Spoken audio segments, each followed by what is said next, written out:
할렐루야. 아멘. 오늘의 말씀의 제목은 예수님만 자랑하는 우리입니다. 지지난주 월요일에 대학원 수업을 마치고 새롭게 사귀어서 친해진 전도사님들과 함께 저녁을 먹으면서 있었던 일입니다. 한 전도사님이 진짜 맛있는 떡볶이 집이 있다고 하도 자랑을 해서 그 전도사님 집으로 다 같이 가서 떡볶이를 시켜놓고 기다리고 있었습니다. 그 전도사님은 저랑 조금 특별한 인연인데요. 제 여동생이 대구에서 출석하는 교회의 영유아부 담당 교역자였습니다. 즉, 제 조카의 전도사님이셨어요. 전도사님이 공부를 조금 더 하게 돼서 사임을 하게 되고 그 다음날 여동생이 저에게 연락을 주었습니다. 조카의 전도사님이 진짜 좋으셨는데 사임을 하셨다. 공부하려고 사임하고 서울 올라간다 하시던데 알고 보니 언니네 학교더라 하고 연락을 준 거예요. 그래서 제가 연락처 좀 알려줄래? 저 친구 사귀는 거 좋아하거든요. 그래서 저 연락처를 받아서 제가 먼저 그 전도사님에게 연락을 했습니다. 저 누구누구의 이모입니다. 학교시면 한번 뵐까요? 이렇게 연락을 했습니다. 그래서 만나서 어쩌다 보니 친해져서 지금 월요일에 제 단짝 친구가 되셨는데요. 세상이 참 좁고 사람 인연은 참 신기한 것 같습니다. 그래서 어디에서 누굴 만나든 착하게 살아야 하는 것 같아요. 여튼 그 전도사님도 대구 사람이고 저도 대구 사람이어서 대구가 떡볶이로 유명하지 하며 떡볶이 자랑대회가 시작되었습니다. 각 동네마다 유명한 떡볶이들이 있어서 서로 뭐가 더 맛있는지 뭐가 더 좋은지 어쩌니 하면서 이야기를 하기 시작했는데 처음에는 자기 동네 떡볶이들의 장점을 나열하다가 나중에는 그쪽 동네 떡볶이는 이래서 별로다 하고 남의 떡볶이를 흉보게 되면서 대화가 점점 과열되었는데 아니 이게 뭐라고 우리 동네 떡볶이가 공격을 하니까 제가 기분이 너무 나쁜 거예요. 자존심도 막 상하고 결국 전도사님이 떡볶이를 안해 마네 하다가 배달이 딱 왔는데 이 배달 온 떡볶이가 너무 맛있는 거예요. 결국 다들 뭐야? 이 집 뭐야? 이 떡볶이 도대체 뭐야? 하면서 아까 자랑하던 떡볶이들 다 어디로 가고 한마음으로 지금 먹고 있는 이 떡볶이에 대한 감탄을 엄청 하면서 먹었습니다. 그리고서는 지난주 월요일에도 교수님께서 성경 공부를 시켜주신다고 하셔서 수업 끝나고 교수님 연구실에 모여서는 결국 그 떡볶이를 또 시켜 먹었고 다음 주에도 그 떡볶이를 먹고 성경 공부를 하기로 했습니다. 거기 떡볶이뿐 아니라 튀김 만두를 양념에 범벅해서 주는 메뉴가 있는데 그게 진짜 맛있더라고요. 혹시 잠실 쪽으로 가실 일이 있으면 시켜 드셔보셔도 좋을 것 같아요. 애플하우스라고. 다 큰 어른들이 심지어 전부 사역한다는 그 전도사님들이 모여서 배달이 5분만 늦게 왔어도 떡볶이로 서로 싸울 뻔했다는 게 너무 우습죠. 지금 그냥 그 이야기를 전해드리시니 고작 떡볶이 가지고 왜 저래? 뭐가 중요한지 싶으실 것 같아요. 떡볶이라서 우스운데 지난주에는 또 이런 일도 있었습니다. 전도사님들이 각자 존경하고 사랑하는 교수님들이 계신데요.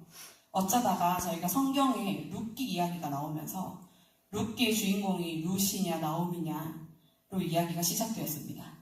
그러다가 우리 교수님은 이렇게 말씀하셨다. 아니 우리 교수님은 다르게 말씀하셨는데 로 이야기가 쭉 이어지다가 나중에는 교수님들 배틀이 붙듯이 누가 더 실력있고 훌륭한 교수님인지 누구 말에 더 권위가 있는지 이야기하다 서로 기분이 상하고 지금 교수님한테 가서 물어보자 하고 난리도 아니었습니다. 저는 아직 학교를 다닌 지 오래되지 않았고 아는 것도 많지 않아서 그 대화 밖에서 이렇게 지켜보고 있는데 아니 이게 이럴 일인가 싶더라고요.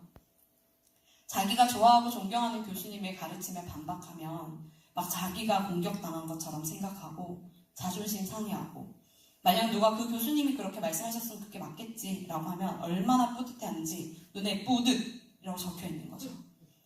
그리고 결국은 룻기의 주인공은 하나님이시고 성경은 룻이 이랬고 나오미가 저랬고가 중요한 게 아니라 하나님의 뜻과 계획, 그분이 일하시는 방식을 보여주는 것이다 로 결론을 맺고 다들 화해를 했습니다. 이 두 가지 일을 겪으면서 그때마다 저는 오늘의 본문 말씀이 떠올랐었는데요. 사도 바울이 고린도 교회에 편지를 써서 너희 가운데 분쟁이 있다는 걸 내가 들었다. 너희가 각각 나는 바울에게, 나는 아볼로에게, 나는 게바에게, 나는 그리스도에게 속한 자라 한다며 하고 말씀하셨죠. 이 시간에 고린도전서의 역사와 문화적인 배경을 모두 살펴볼 수는 없을 것 같고 간단히 보자면 이 시기의 고린도 지역은 로마 제국에서 가장 큰 도시 중에 하나였고 무역의 중심지였으며 부유한 문화 도시였습니다. 그러다 보니 다양한 신앙과 문화가 혼합된 종교적 환경을 가지고 있었는데 이 이방신을 섬기는 대부분의 종교들이 성적으로 굉장히 문란했고 그래서 고린도 교회 성도들은 종교적, 도덕적 도전과 시련을 많이 겪었습니다.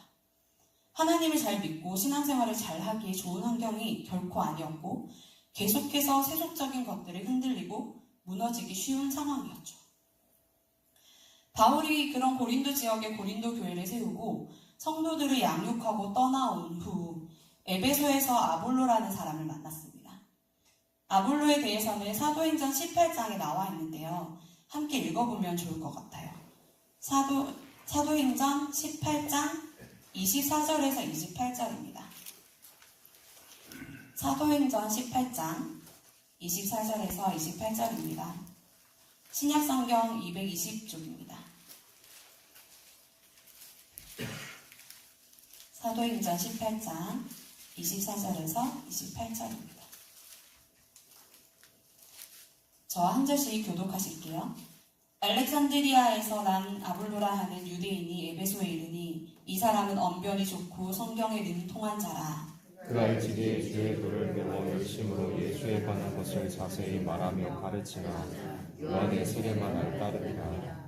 그가 회당에서 담대히 말하기 시작하거늘 브리스길라와 아굴라가 듣고 데려다가 하나님의 도를 더 정확하게 풀어 이르더라. 아볼로가 아가야로 건너가고자 하므로 형제들이 그를 격려하며 그들에게 편지를 써 영접하라 하였더니 그가 가며 은혜로 말미암아 믿은 자들에게 많은 유익을 주니 이는 성경으로서 예수는 그리스도라고 증언하여 공중 앞에서 힘있게 유대인의 말을 이김이러라.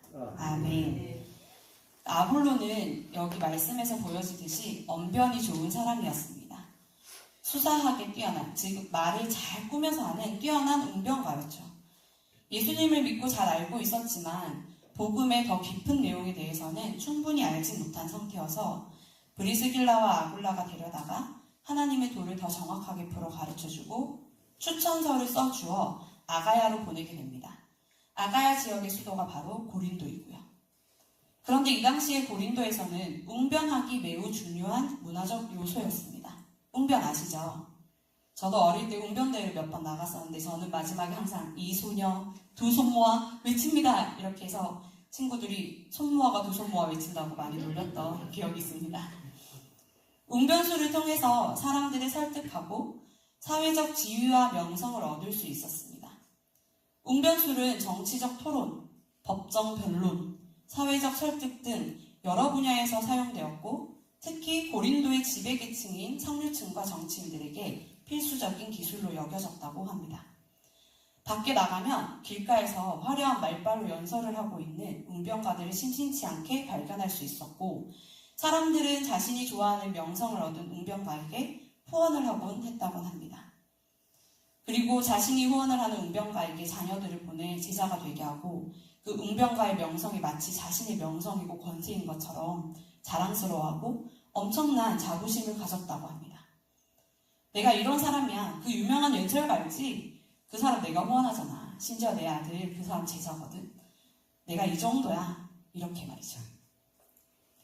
그런데 세속적인 이 문화와 흐름이 교회 안에도 들어와서 성도들이 자신의 목회자에게도 그들과 같은 권세를 바라기 시작했고 자신이 후원하고 지지하는 목회자가 명예를 얻기를 바라고 추종하는 세력들끼리 파가 나기 시작했습니다.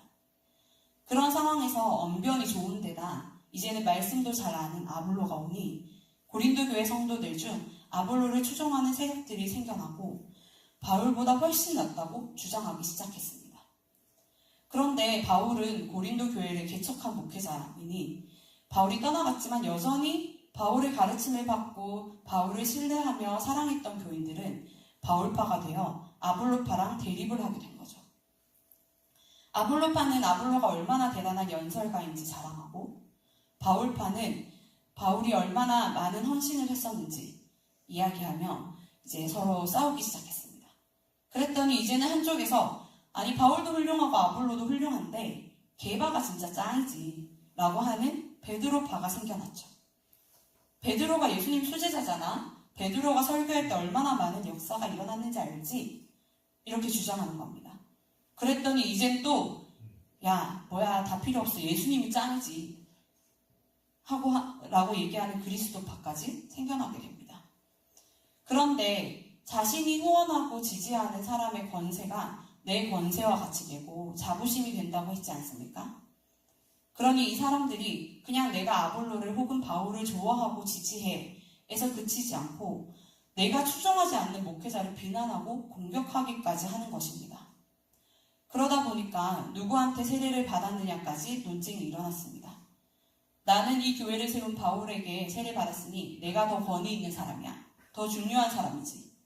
아니, 나는 아볼로가 훨씬 인기 있고 탁월한 사람인데 그 사람에게 세례를 받았으니 내가 더 권위 있고 명예 있는 사람이야 하고요. 그렇게 성도들 사이에 분열이 생기고 바울은 그런 고린도 교회에게 오늘 본문처럼 편지를 쓰고 있는 것이죠. 저는 이 본문 말씀을 함께 나눔으로 앞으로 있을 대선에서 누구를 지지해야 할지에 대한 이야기를 하거나 혹은 앞으로 우리가 연 목사님 파냐, 김 목사님 파냐 혹은 그럴 리 없겠지만 신선해서 나는 좋다, 전도사 파다 이렇게 나누어질 것을 염려하고 걱정하는 그런 거창한 이야기를 하는 것이 아닙니다. 제가 그런 주제로 말씀을 나눌 깜냥도 되지 않고요. 오늘 이 말씀을 통해 나누고자 하는 것은 세속적인 가치관을 우리가 교회 안으로 가져와 그것을 기준으로 삼고 서로가 나누어지거나 그 기준으로 자신을 자랑하지 않아야 한다는 것입니다. 바울은 자신에게 세례받았다고 자랑할까봐 성도들에게 세례를 베풀지 않았습니다. 자기의 사명은 복음을 전하는 것임을 알았고 말의 지혜, 즉 당시 유행하던 웅변술로 복음을 전하지 않았습니다. 성도들은 유명한 연설가처럼 바울도 그렇게 해주길 바랬지만 바울은 그렇게 했을 때 사람들이 복음의 내용보다 자신에게 더 관심을 가질 것을 알았기 때문입니다. 월요일에 대학원에서 수업을 듣는데 교수님이 이런 질문을 하셨습니다. 하나님이 보셨을 때 지금 살아가고 있는 그 자리에 있는 사람이 꼭 당신이어야 합니까? 어떻게 생각하시나요? 교회에서의 직분뿐 아니라 가정에서, 직장에서, 사업장에서 지금 내가 선 그 자리에 있는 사람이 꼭 나여야 할까요? 우리는 신앙을 가짐과 동시에 세상을 살아내야 하기에 세상에서 우리가 가진 것들을 가져와 자랑하기가 너무나도 쉽습니다. 저는 청소년부 교사로 섬길 때 아이들과 멘토링을 진행하면서 제가 가진 것들 때문에 제가 그 자리에 꼭 필요한 사람이라고 생각했었습니다. 고등학교에서 교사로 근무했었고 방황했던 시기를 극복하고 학업에서 나름의 성취를 맛보기도 하고 청소년 리더십 강사 자격증도 있고 등등 저만한 사람이 없다고 생각했습니다. 그런데 3년간 멘토링을 하면서 저의 부족함만 처절하게 깨닫게 되었습니다. 제가 제 능력으로 아이들 삶에 끼칠 수 있는 영향력은 아무것도 없더라고요. 지나고 나서 생각해보니 그 자리에 저를 두신 것은 저를 사랑하신 하나님께서 저를 더욱 훈련시키고 성장시키셔서 지금의 이 자리까지 이끌어 오시기 위함이었습니다. 하나님은 모든 것을 하실 수 있는 분이십니다. 그런데 그런 하나님께서 강권적으로 역사하시는 것이 가장 쉽고 빠른 방법일 텐데 하나님은 꼭 사람을 통해서 일하십니다. 바울을 통해서, 아볼로를 통해서, 그리고 지금 이 자리에 저와 성도님들을 통해서 일하십니다. 지금 우리가 서 있는 그 자리에 꼭 있어야 하는 사람이 내가 아닐 수 있습니다. 세상은 내가 없어도 잘 돌아가고 나는 모래사장의 수많은 모래 중 하나의 모래와 같습니다. 그러니 우리가 자랑할 것은 사실 아무것도 없습니다. 오늘 당장이라도 우리가 헌신과 섬김의 자리를 내려놓으면 하나님은 다른 이들을 통해서 그 자리를 채우시고 계속해서 역사하실지도 모릅니다.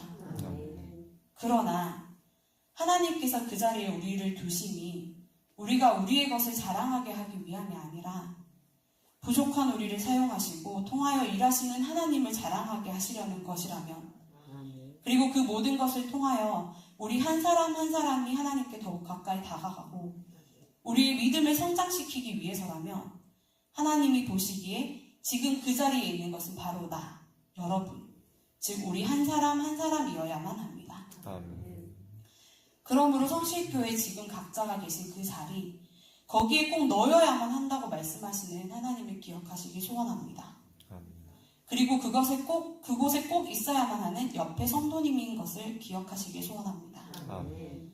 우리 주 예수 그리스도의 이름으로 우리에게 권하는 오늘의 말씀처럼 우리가 모두 같은 말을 하고 같은 마음과 같은 뜻으로 온전히 합해지기 위해서 한 가지 진리에 동의하고 따라가는 우리가 되길 소원합니다. 아멘. 그 한 가지 진리는 예수님의 십자가입니다. 아멘. 예수님의 십자가만이 우리가 자랑할 것입니다. 아멘. 그 외에는 우리가 자랑할 것이 아무것도 없습니다. 우리의 모든 기준이 예수님이 되어야 합니다. 아멘. 말씀을 마무리하겠습니다. 나의 자랑도 예수님이고 너의 자랑도 예수님이면 우리는 한 마음이 될 수밖에 없습니다.